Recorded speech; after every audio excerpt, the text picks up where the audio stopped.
If cravings keep throwing you off track, I want you to know that it's not a willpower problem. I used to think that I was just lacking discipline when it came to my weight loss struggles. But after working with hundreds of women 40 plus and learning the science behind craving, I now know that cravings are often just a way of your body trying to get what it needs. Today, I'll share 3 simple craving fixes that actually work. No complicated diets or extreme willpower required. For years, my biggest struggle wasn't meals. It was really what happened to me after dinner. I'd crave sugar, carbs, a treat, just something special, a reward for a hard day. Sound familiar?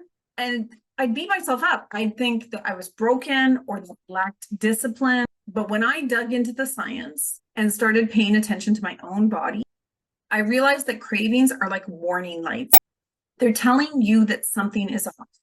Your blood sugar, your stress level, your hunger hormones, or even your emotional needs.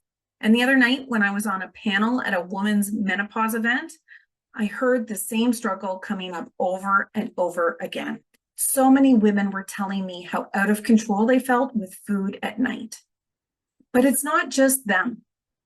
This is common and this is fixable. So fix number 1 is all about protein timing, especially your morning protein. So I learned when I increased my protein intake, especially at breakfast, my afternoon and evening cravings dropped dramatically.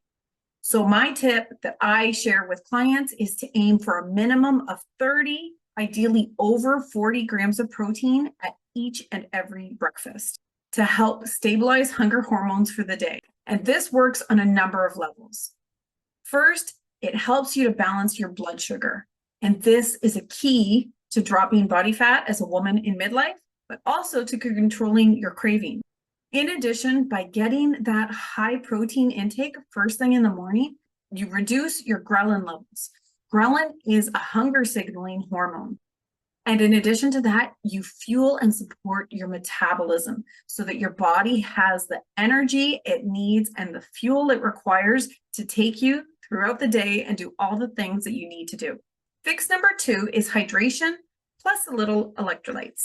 So like many of us, I used to mistake thirst for cravings. And once I focused on hydration and adding electrolytes, this is things like sodium and magnesium, my energy stabilized, and those afternoon slump cravings, you know, when you want a sugar fix, something from the vending machine maybe, or to do a coffee run, well, those cravings disappeared. So the tip that I share with my clients is to sip on water consistently throughout the day.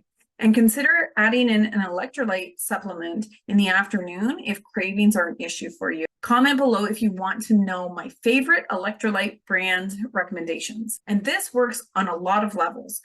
A big one being that dehydration increases your cortisol. Cortisol is a stress hormone that's going to cause you to grow belly fat, but it also increases your appetite. And fix number 3 is walking after your meals. I know that that sounds so simple and so basic, but it works. When I added short walks after my meals, even as little as 10 or 15 minutes, not only did I feel more satisfied, but my cravings, surprisingly to me, reduced too. So the tip that I give all my clients is to do your best to walk for 10 to 15 minutes minimum after as many meals as possible on a regular basis. And this also works on a lot of levels, but there's 2 ways that this tip helps you to control cravings. First of all, it helps you to support your blood sugar. And second of all, it supports your mood and digestion. And those things combined help reduce craving. So I want you to know that cravings are not a sign of failure or weakness on your part.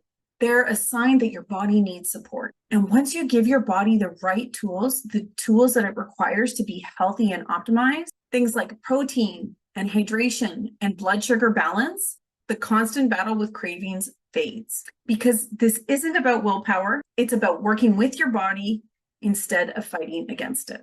If you found these tips helpful, be sure to give this video a thumbs up and subscribe for more realistic and empowering fat loss tips for women over 40. And comment below to let me know what your biggest craving struggle is right now. I read and respond to every comment I get. And in my next video, we'll talk about the biggest protein mistake women over 40 make and how to fix it for better fat loss results. Be sure to click the notification bell so that you don't miss it. I'll see you then.